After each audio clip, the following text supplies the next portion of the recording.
Okay, so we've got the N2itive parts here in today. This is rear camber, toe, and 4 lowering links. So I'm excited to do the unboxing. Let's check it out.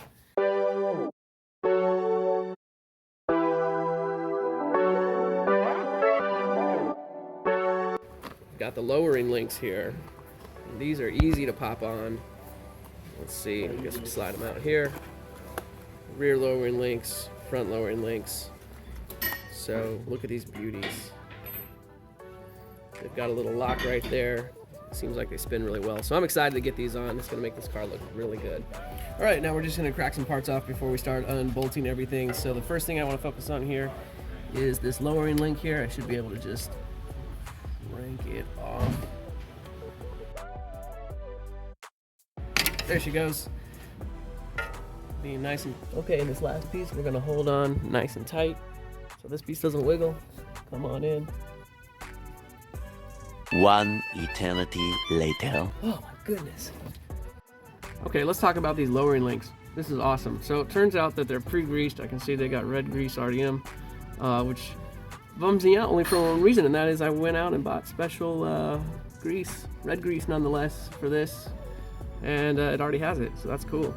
So let's start loosening it up here, see if we can see there's the numbering right there. Let's see, can we get some light on it? Yep, right there.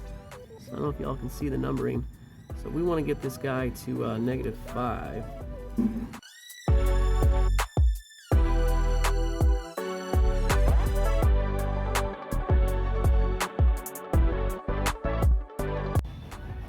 That's probably 5 right there. Okay, time to get those lowering links back on. I know this guy is going to come down like that. And we're going to have this piece go in towards the car just to give us a little more flexibility here. So we're going to do this side first. Just pop it on there. On is a lot easier than off.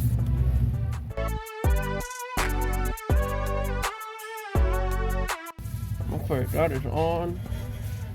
Love that the red grease all came oozing out, and now let's see if I can figure out the pin here.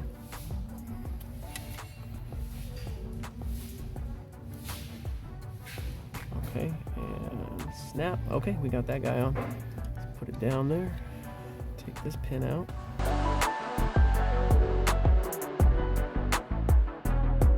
Okay, and I stuffed that in there and it's on. So now I just gotta find the hole. Okay, and snap. That's on. All right, and there you go. Lower links are installed. All right, this is the front lowering bar. Okay, the way I found to do this is use a pair of pliers, get in here real good, and twist that sucker off. Come on. Ah, there we go, got it. Now on the back side, let me see what happens if I hold this in place with a pair of pliers and then just twist this around. Just keep twisting, pop, there we go. Okay, we're gonna slide this sucker on with the pin already partially in place. Hopefully this time I don't lose the pin.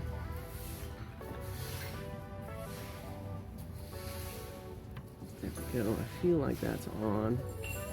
Sliding the pin up. Keep going, up. And let's rotate it around. Okay. All right, that is on. Okay, let's slide this sucker around here. Slide the pin up. All right, slider on. There we go. Trying to slide the pin in.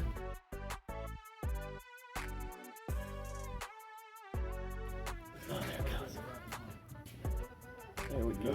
So I have to get kind of my finger back in here, bring it down, and push. And there it is. It's locked in place. All right. Just those little deals that make a difference. What are those? These are lowering links. So this is just measuring the height, and so the original ones are not adjustable. Okay. And so these new ones are adjustable. And so we can trick the computer into thinking that it's higher than it really is, and it will lower the car to compensate. So that's what we're doing here. Right. I guess it's a mechanical solution to an electrical problem. Well, that's all for today, folks. If you found this video helpful, please smash that like button, and more importantly, please subscribe. That's how we make more videos. Until next time, this is Austin EV only.